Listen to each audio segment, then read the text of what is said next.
Assalamualaikum warahmatullahi wabarakatuh. Berjumpa kembali dengan Ibu dalam pembelajaran daring bagian pertama, yaitu sistem reproduksi pada manusia. Bagaimana kabar anak-anakku semua? Mudah-mudahan Ibu doakan selalu dalam keadaan sehat walafiat, walaupun dengan segala keterbatasan kita. Mudah-mudahan proses pembelajaran kita tetap berlangsung secara optimal.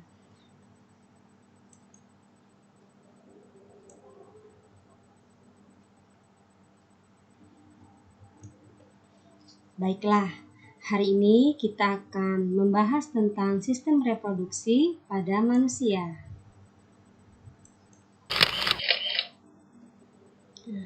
Bagian pertama yaitu pembelahan sel.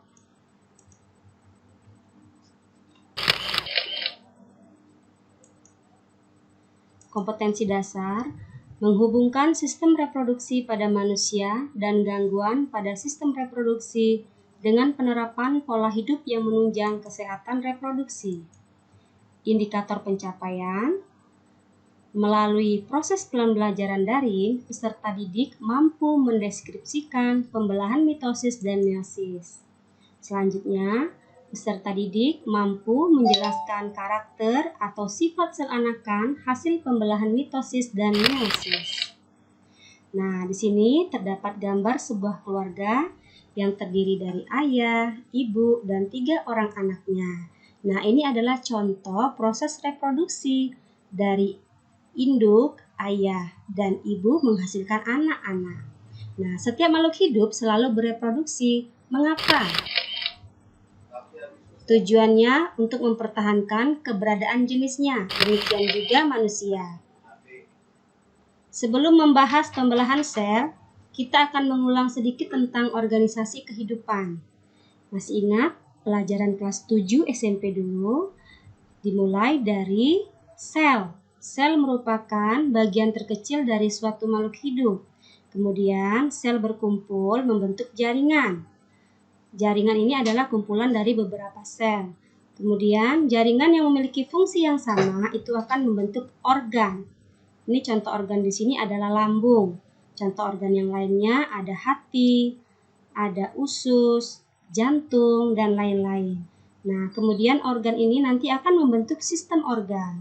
Sistem organ nanti akan membentuk organisme atau manusia. Pembelahan sel sangat penting bagi kelangsungan makhluk hidup. Ada 3 alasan penting mengapa sel mengalami pembelahan. Yang pertama untuk pertumbuhan, yang kedua untuk perbaikan, yang ketiga untuk reproduksi. Ini contoh yang pertama untuk pertumbuhan. Pertumbuhan itu salah satu ciri dari makhluk hidup. Pertumbuhan itu proses dari kecil jadi besar. Ini pertama dari bayi, kemudian jadi balita, jadi anak-anak, kemudian jadi remaja. Nah, kenapa ini bisa terjadi? Dikarenakan sel-sel dalam tubuhmu selalu mengalami pembelahan, sehingga jumlahnya bertambah banyak. Dari yang kecil, dari yang sedikit jumlahnya bertambah banyak. Jadi semakin besar ukuran tubuh seseorang, maka semakin banyak jumlah sel-selnya. Selanjutnya untuk perbaikan atau regenerasi. Contohnya ini gambar yang kedua.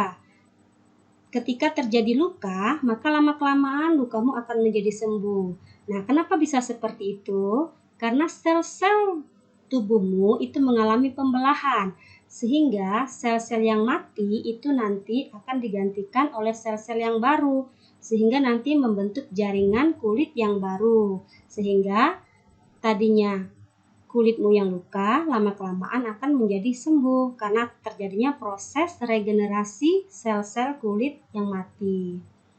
Nah, coba bayangkan kalau tidak ada proses perbaikan atau regenerasi atau tidak ada proses pembelahan sel, maka lukamu tidak akan sembuh. Nah, itu salah satu kuasa Allah Subhanallah ya. Sehingga ketika kita luka kita bisa sembuh karena adanya proses pembelahan sel. Nah, selanjutnya untuk reproduksi. Reproduksi ini merupakan salah satu ciri makhluk hidup. Fungsinya untuk memperoleh keturunan. Nah, reproduksi ini diawali dengan pembuahan sel kelamin jantan dan sel kelamin betina. Sel kelamin jantan disebut sperma, sel kelamin betina disebut ovum. Sel kelamin jantan dan sel kelamin betina itu dihasilkan dari proses pembelahan sel. Proses menghasilkan sperma namanya spermatogenesis dan proses terbentuknya sel kelamin sel telur itu namanya oogenesis. Nah, pembelahan sel dibedakan menjadi dua. Yang pertama pembelahan mitosis, yang kedua pembelahan meiosis. Ciri-ciri pembelahan mitosis dan meiosis. Pembelahan mitosis merupakan tipe pembelahan yang nantinya menghasilkan dua sel anakan yang mempunyai karakter yang sama dengan sel induk. Jumlah kromosomnya 2N atau disebut diploid. Terjadi pada sel-sel tubuh atau somatik dan juga disebut juga dengan autosom. Nah, sedangkan pembelahan meiosis merupakan pembelahan sel yang menghasilkan 4 sel anakan dengan jumlah kromosom N atau haploid dan terjadi pada sel kelamin atau gonosom. Nah, ini fase-fase pembelahan mitosis dan fase-fase pembelahan meiosis. Ada 4 fase ya. Yang pertama profase, yang kedua metafase, yang ketiga anafase, yang keempat telofase. Baik, kita akan bahas satu persatu. Profase, ciri-ciri pada profase. Yang pertama, kromosomnya sudah mengganda, kemudian membran inti mengganda, memadat, kemudian membran intinya mulai rusak. Untuk fase metafase, ciri-cirinya kromosomnya berjejer pada bidang pembelahan. Untuk anafase, kromosomnya bergerak menuju kutub yang berlawanan. Pada akhir anafase, kedua kutub memiliki kromosom yang jumlahnya sama. Fase terakhir yaitu telofase. Membran inti mulai kembali bergabung, kemudian terbentuk dua sel anakan yang bersifat diploid atau 2N. Nah, untuk fase meiosis, tahapannya sama seperti mitosis. Bedanya pada meiosis terjadi 2 tingkat, ada profase 1, metafase 1, anafase 1, telofase 1. Kemudian dari telofase 1 menjadi profase 2, metafase 2, anafase 2, dan telofase 2. Pada saat akhir dari pembelahan itu nanti terbentuk 4 sel anakan yang jumlah kromosomnya haploid. Oke, sekian dan terima kasih.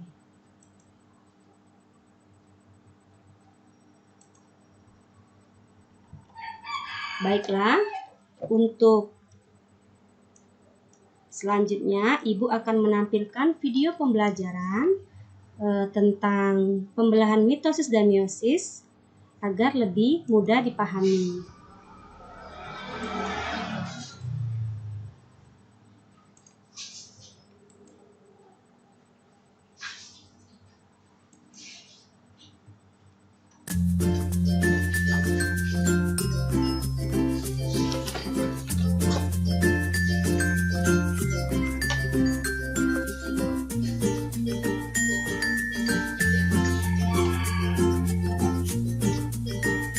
Mitosis terjadi pada sel tubuh menghasilkan sel yang memiliki jumlah kromosom yang sama dengan induknya. Fase awal yaitu interfase sebelum terjadinya profase. Ini interfase.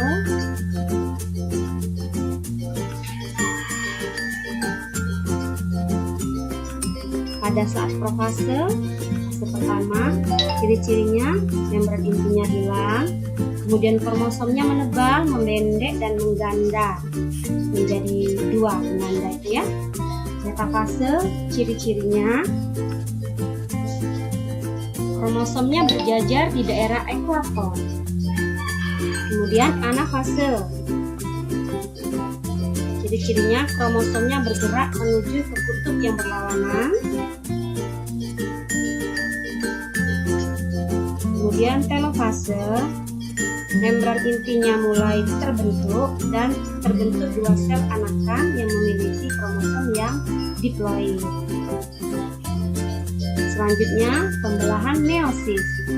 Ciri-cirinya terjadi pada sel kelamin menghasilkan 4 sel anakan yang haploid. Fase awalnya yaitu interfase, ada sepasang kromosom, 2 pasang kromosom, Fase 1, kromosomnya mengganda, hilang, membran intinya hilang, kromosom menebal, memendek dan mengganda, sama seperti mitosis tadi. Pada saat metafase, kromosomnya berkumpul atau berjajar di bidang ekuator. Anafase 1, kromosomnya bergerak ke kutub yang berlawanan, tidak terjadi pembelahan pada sentromer. Telofase 1, kromosom homolognya mulai memisah, membran intinya nanti mulai terbentuk kembali. Masuk ke metafase 2, kromosomnya berjajar di bidang pembelahan. Kemudian anafase 2, kromosomnya bergerak menuju kutub-kutub yang berlawanan.